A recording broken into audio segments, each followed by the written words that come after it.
ദൈവനാമത്തിന് മഹത്വമുണ്ടാകട്ടെ. ഇന്ന് 206 ദിവസം. യോശുവയുടെ പുസ്തകം 19 അധ്യായം, യെശയ്യാ പ്രവചനം 22 അധ്യായവും എബ്രായ ലേഖനം 2 അധ്യായവും വായിക്കാം. യോശുവ 19 അധ്യായം.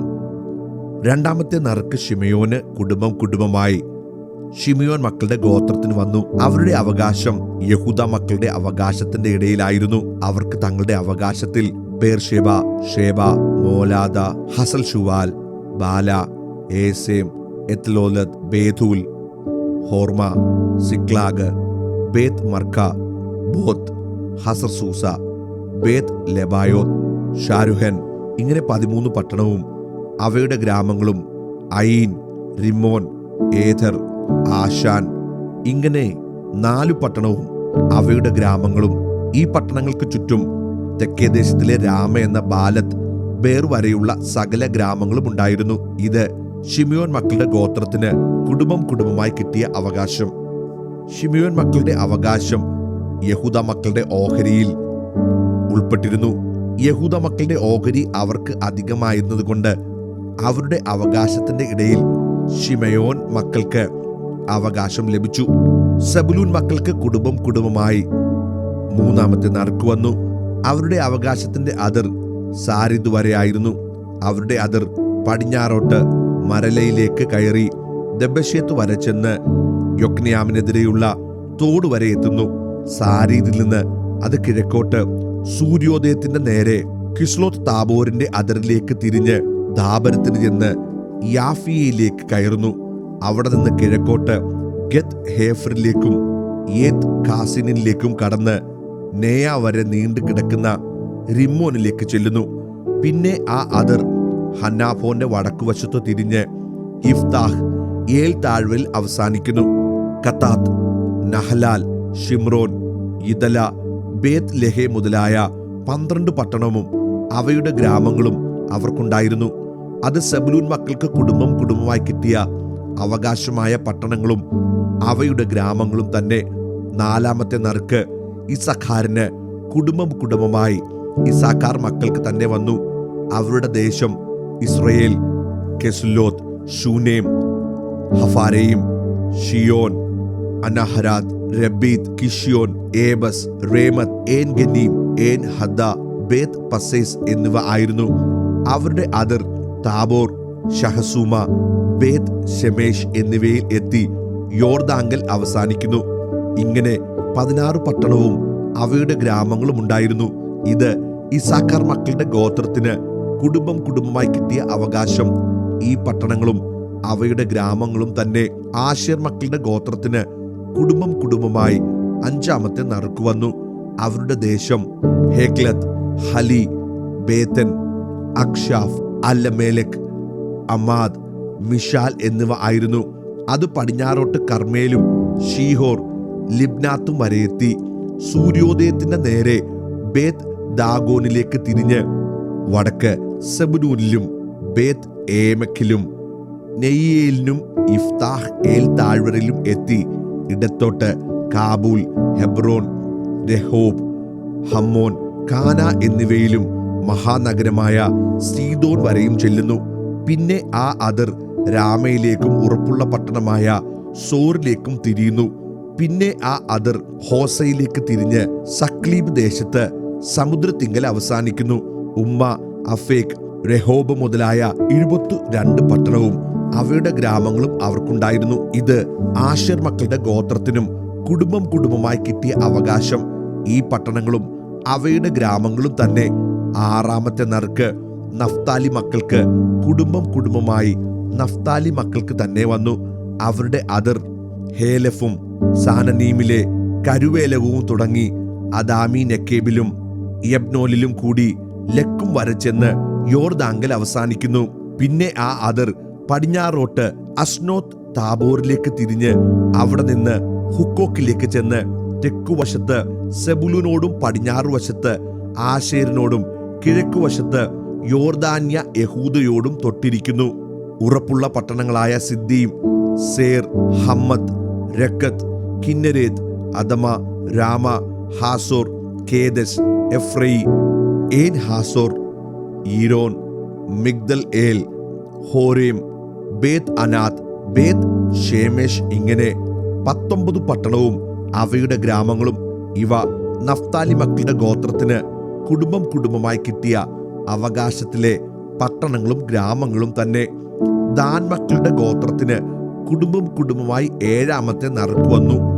അവരുടെ അവകാശദേശം സോര, എസ്തായോൽ, ഈർ ഷേമെഷ്, ഷാലബീൻ, അയ്യാലോൻ, ഇത്ല, ഏലോൻ, തിന്ന, എക്രോൻ, എൽ തെക്കെ, ഗിബദോൻ, ബാലാത്ത്, യഹൂദ്, ബെനെ ബരാക്ക്, ഗത്ത് റിമോൻ, മേക്രോൻ, റെക്കോൻ എന്നിവയും യാഫോവിനെതിരെയുള്ള ദേശവുമായിരുന്നു. എന്നാൽ ദാൻ മക്കളുടെ ദേശം അവർക്ക് പോയി. അതുകൊണ്ട് ദാൻ മക്കൾ പുറപ്പെട്ട് ലേശമിനോട് യുദ്ധം ചെയ്ത് അതിനെ പിടിച്ച് വാളിന്റെ വായ്ക്കലാൽ സംഹരിച്ചു കൈവശമാക്കി അവിടെ പാർത്തു. ലേശമിന് തങ്ങളുടെ അപ്പനായ ദാന്റെ പേരിൻ പ്രകാരം ദാൻ എന്നു പേരിട്ടു. ഇത് ദാൻ മക്കളുടെ ഗോത്രത്തിന് കുടുംബം കുടുംബമായി കിട്ടിയ അവകാശ പട്ടണങ്ങളും ഗ്രാമങ്ങളുമാകുന്നു. അവർ ദേശത്തെ അതിർ തിരിച്ചു കഴിഞ്ഞ ശേഷം ഇസ്രായേൽ മക്കൾ നൂന്റെ മകനായ യോശുവയ്ക്കും തങ്ങളുടെ ഇടയിൽ ഒരു അവകാശം കൊടുത്തു. അവൻ ചോദിച്ച പട്ടണമായി എഫ്രൈം മലനാട്ടിലുള്ള തിമ്നത്ത് സേരഹ് അവർ യഹോവയുടെ കൽപ്പന പ്രകാരം അവന് കൊടുത്തു. അവൻ ആ പട്ടണം പണിത് അവിടെ പാർത്തു. ഇവ പുരോഹിതനായ എലയാസാരും നൂന്റെ മകനായ യോശുവയും ഇസ്രായേൽ മക്കളുടെ ഗോത്രപിതാക്കന്മാരിൽ പ്രധാനികളും ശീലോവിൽ സമാഗമന കൂടാരത്തിന്റെ വാതിൽക്കൽ യഹോവയുടെ സന്നിധിയിൽ വെച്ച് ചീട്ടിട്ട് അവകാശമായി വിഭാഗിച്ചു കൊടുത്ത അവകാശങ്ങളാകുന്നു. ഇങ്ങനെ ദേശവിഭാഗം അവസാനിച്ചു. യെശയ്യാവ് 22-ാം അധ്യായം. ദർശന താഴ്വരയെക്കുറിച്ചുള്ള പ്രവാചകം. നിങ്ങൾ എല്ലാവരും വീടുകളുടെ മുകളിൽ കയറേണ്ടതിന് നിങ്ങൾക്ക് എന്തു ഭവിച്ചു? അയ്യോ, കോലാഹലം നിറഞ്ഞും ആരവപൂർണമായും ഇരിക്കുന്ന പട്ടണമേ, ഉല്ലസിത നഗരമേ, നിന്റെ ഹതന്മാർ വാളാൽ കൊല്ലപ്പെട്ടവരല്ല, പടയിൽ പട്ടുപോയവരുമല്ല. നിന്റെ അധിപന്മാർ എല്ലാവരും ഒരുപോലെ ഓടിപ്പോയിരിക്കുന്നു. അവർ വില്ലില്ലാത്തവരായി ബന്ധിക്കപ്പെട്ടിരിക്കുന്നു. നിന്നിൽ ഉണ്ടായിരുന്നവരൊക്കെയും ദൂരത്ത് ഓടിപ്പോയിട്ടും ഒരുപോലെ ബദ്ധരായിരിക്കുന്നു. അതുകൊണ്ട് ഞാൻ പറഞ്ഞത്, എന്നെ നോക്കരുത്, ഞാൻ കൈപ്പോടെ കരയട്ടെ. എന്റെ ജനത്തിന്റെ നാശത്തെ ചൊല്ലി എന്നെ ആശ്വസിപ്പിപ്പാൻ ബന്ധപ്പെടരുത്. സൈന്യങ്ങളുടെ യഹോവയായ കർത്താവിങ്കൽ നിന്ന് ദർശന താഴ്വരയിൽ പരാഭവവും സംഹാരവും പരിഭ്രമമുള്ളൊരു നാൾ വരുന്നു. മതിലുകളെ ഇടിച്ചു കളയുന്നതും മലകളോട് നിലവിളിക്കുന്നതുമായ നാൾ തന്നെ. ഏലാം കാലാളും കുതിരപ്പടയുമുള്ള സൈന്യത്തോടുകൂടെ ആവനാഴിയടിക്കുകയും കീർ പരിചയുടെ ഉറ നീക്കുകയും ചെയ്തു. അങ്ങനെ നിന്റെ മനോഹരമായ താഴ്വരകൾ രഥങ്ങൾ കൊണ്ട് നിറയും.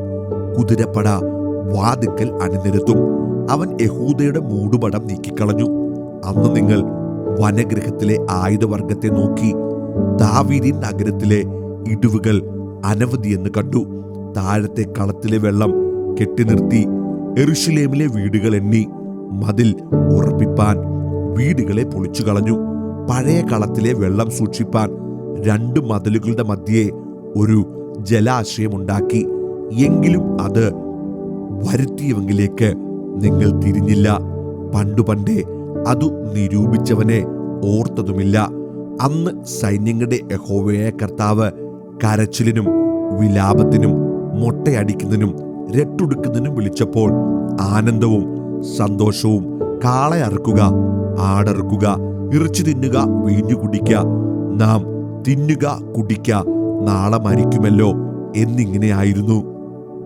സൈന്യങ്ങളുടെ യഹോവ എനിക്ക് വെളിപ്പെടുത്തി തന്നത്, നിങ്ങൾ മരിക്കും വരെ ഈ അകൃത്യം നിങ്ങൾക്ക് മോചിക്കപ്പെടുകയില്ല എന്ന് സൈന്യങ്ങളുടെ യഹോവയായ കർത്താവ് അരുളി ചെയ്യുന്നു. സൈന്യങ്ങളുടെ യഹോവയായ കർത്താവ് ഇപ്രകാരം കൽപ്പിക്കുന്നു, നീ ചെന്ന് ഭണ്ഡാരപതിയും രാജധാനി വിചാരകനുമായ ശബ്നയെ കണ്ടു പറയേണ്ടത്, നീ എന്താകുന്നു ഈ ചെയ്തത്? നിനക്കിവിടെ ആരുള്ളൂ? ഇവിടെ നീ കല്ലറ വെട്ടുന്നത് ആർക്കായിട്ട്? ഉയർന്ന ഒരു സ്ഥലത്ത് അവൻ തനിക്ക് ഒരു കല്ലറ വെട്ടിക്കുന്നു, പാറയിൽ തനിക്കൊരു പാർപ്പിടം കൊത്തിയുണ്ടാക്കുന്നു.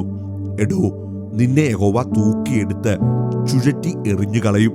അവൻ നിന്നെ ഒരു പന്തുപോലെ വിശാലമായൊരു സ്ഥലത്തേക്ക് ഉരുട്ടിക്കളയും. നിന്റെ യജമാനന്റെ ഗ്രഹത്തിന്റെ ലജ്ജയായുള്ളവേ, അവിടെ നീ മരിക്കും. നിന്റെ മഹത്വമുള്ള രഥങ്ങളും അവിടെയാകും. ഞാൻ നിന്നെ നിന്റെ ഉദ്യോഗത്തിൽ നിന്ന് നീക്കിക്കളയും. നിന്റെ സ്ഥാനത്ത് നിന്ന് അവൻ നിന്നെ പറിച്ചു കളയും. അന്നാളിൽ ഞാൻ ഹിൽക്കിയാവിന്റെ മകനായി എന്റെ ദാസനായ എല്യാക്കീമിനെ വിളിക്കും. അവനെ ഞാൻ നിന്റെ അങ്കി ധരിപ്പിക്കും. നിന്റെ കച്ച കൊണ്ട് അവനെ അരകെട്ടും. നിന്റെ അധികാരം ഞാൻ അവന്റെ കയ്യിലേൽപ്പിക്കും. അവൻ യെരൂശലേം നിവാസികൾക്കും യഹൂദാ ഗൃഹത്തിനും ഒരു അപ്പനായിരിക്കും. ഞാൻ ദാവീദ് ഗൃഹത്തിന്റെ താക്കോൽ അവന്റെ തോളിൽ വെക്കും. അവൻ തുറന്നാൽ ആരും അടയ്ക്കുകയില്ല, അവൻ അടച്ചാൽ ആരും തുറക്കുകയുമില്ല. ഉറപ്പുള്ള സ്ഥലത്ത് ഒരു ആണി പോലെ ഞാൻ അവനെ തറയ്ക്കും. അവൻ തന്റെ പിതൃഭവനത്തിന് മഹത്വമുള്ള ഒരു സിംഹാസനമായിരിക്കും. അവർ അവന്റെ മേൽ അവന്റെ പിതൃഭവനത്തിന്റെ സകല മഹത്വത്തെയും സന്തതിയെയും പ്രജയെയും കിണ്ണം മുതൽ തുരുത്തി വരെയുള്ള സകലവിധ ചെറുപാത്രങ്ങളെയും തൂക്കിയിടും. അന്നാളിൽ ഉറപ്പുള്ള സ്ഥലത്ത് തറച്ചിരിക്കുന്ന ആണി ഇളകിപ്പോകുമെന്ന് സൈന്യങ്ങളുടെ യഹോവ അരുളി ചെയ്യുന്നു. അത് മുറിഞ്ഞു വീഴുകയും അതിന്മേലുള്ള ഭാരം തകർന്നു പോകുകയും ചെയ്യും. യഹോവയല്ലോ അരുളി ചെയ്യുന്നത്. എബ്രായർ 2-ാം അധ്യായം. അതുകൊണ്ട് നാം വല്ലപ്പോഴും ഒഴുകി പോകാതിരിക്കേണ്ടതിന് കേട്ടത് അധികം ശ്രദ്ധയോട് കരുതിക്കൊള്ളുവാൻ ആവശ്യമാകുന്നു. ദൂതന്മാർ മുഖാന്തരം അരുളി ചെയ്ത വചനം സ്ഥിരമായിരിക്കുകയും ഓരോരോ ലംഘനത്തിനും അനുസരണക്കേടിനും ന്യായമായ പ്രതിഫലം ലഭിക്കുകയും ചെയ്തുവെങ്കിൽ കർത്താവ് താൻ പറഞ്ഞു തുടങ്ങിയതും ദൈവം അടയാളങ്ങളാലും അത്ഭുതങ്ങളാലും വിവിധ വീര്യപ്രവൃത്തികളാലും തന്റെ ഇഷ്ടപ്രകാരം പരിശുദ്ധാത്മാവിനെ നൽകിക്കൊണ്ടും സാക്ഷി നിന്നതും കേട്ടവർ നമുക്ക് ഉറപ്പിച്ചു തന്നതുമായ ഇത്ര വലിയ രക്ഷ നാം ഗണ്യമാക്കാതെ പോയാൽ എങ്ങനെ തെറ്റിയൊഴിയും? നാം പ്രസ്താവിക്കുന്ന ഭാവി കാലത്തെ അവൻ ദൂതന്മാർക്കല്ലല്ലോ കീഴ്പ്പെടുത്തിയത്. എന്നാൽ മനുഷ്യനെ നീ ഓർക്കേണ്ടതിന് അവനെന്ത്? മനുഷ്യപുത്രനെ സന്ദർശിക്കേണ്ടതിന് അവൻ എന്തുമാത്രം? നീ അവനെ ദൂതന്മാരെക്കാൾ അല്പം മാത്രം താഴ്ത്തി. തേജസ്സും ബഹുമാനവും അവനെ അണിയിച്ചിരിക്കുന്നു. നിന്റെ കൈകളുടെ പ്രവൃത്തിക്ക് നീ അവനെ അധിപതിയാക്കി സകലവും അവന്റെ കാൽ കീഴാക്കിയിരിക്കുന്നു എന്ന് ഒരുവൻ ഒരിടത്ത് സാക്ഷ്യം പറയുന്നു. സകലവും അവന് കീഴാക്കിയതിൽ ഒന്നിനെയും കീഴ്പ്പെടുത്താതെ വിട്ടിട്ടില്ല. എന്നാൽ ഇപ്പോൾ സകലവും അവന് കീഴ്പ്പെട്ടതായി കാണുന്നില്ല. എങ്കിലും ദൈവകൃപയാൽ എല്ലാവർക്കും വേണ്ടി മരണം ആസ്വദിപ്പാൻ ദൂതന്മാരിലും അല്പം ഒരു താഴ്ച വന്നവനായ യേശു മരണം അനുഭവിച്ചതുകൊണ്ട് അവനെ മഹത്വവും ബഹുമാനവും അണിഞ്ഞവനായി നാം കാണുന്നു. സകലത്തിന് ലാക്കും സകലത്തിലും കാരണഭൂതനായവൻ അനേകം പുത്രന്മാരെ തേജസ്സിലേക്ക് നടത്തുമ്പോൾ അവരുടെ രക്ഷാനായകനെ കഷ്ടാനുഭവങ്ങളാൽ തികഞ്ഞവനാക്കുന്നത് യുക്തമായിരുന്നു. വിശുദ്ധീകരിക്കുന്നവനും വിശുദ്ധീകരിക്കപ്പെടുന്നവർക്കും എല്ലാം ഒരുവനല്ലോ പിതാവ്. അത് ഹേതുവായി അവൻ അവരെ സഹോദരന്മാരെന്ന് വിളിപ്പാൻ ലജ്ജിക്കാതെ ഞാൻ നിന്റെ നാമത്തെ എന്റെ സഹോദരന്മാരോട് കീർത്തിക്കും. സഭാമധ്യേ ഞാൻ നിന്നെ സ്തുതിക്കുമെന്നും ഞാൻ അവനിൽ ആശ്രയിക്കുമെന്നും ഇതാ ഞാനും ദൈവം എനിക്ക് തന്ന മക്കളുമെന്നും പറയുന്നു. മക്കൾ ജഡരക്തങ്ങളോട് കൂടിയവർ ആകൊണ്ട് അവനും അവരെ പോലെ ജഡരക്തങ്ങളോട് കൂടിയവരായി മരണത്തിന്റെ അധികാരിയായ പിശാചിനെ തന്റെ മരണത്താൽ നീക്കി ജീവപര്യന്തം മരണഭീതിയാൽ അടിമകളായിരുന്നവരെയൊക്കെയും വിടുവിച്ചു. ദൂതന്മാരെ സംരക്ഷണ ചെയ്യുവാനല്ല, അബ്രഹാമിന്റെ സന്തതിയെ സംരക്ഷണ ചെയ്യുവാൻ അത്രേ അവൻ വന്നത്. അതുകൊണ്ട് ജനത്തിന്റെ പാപങ്ങൾക്ക് പ്രായശ്ചിത്തം വരുത്തുവാൻ അവൻ കരുണയുള്ളവനും ദൈവകാര്യത്തിൽ വിശ്വസ്ത മഹാപുരോഹിതനുമാകേണ്ടതിന് സകലത്തിലും തന്റെ സഹോദരന്മാരുടെ സദസ്യനായി തീരുവാൻ ആവശ്യമായിരുന്നു. താൻ തന്നെ പരീക്ഷിതനായി കഷ്ടം അനുഭവിച്ചിരിക്കയാൽ പരീക്ഷിക്കപ്പെടുന്നവർക്ക് സഹായിപ്പാൻ കഴിവുള്ളവനാകുന്നു.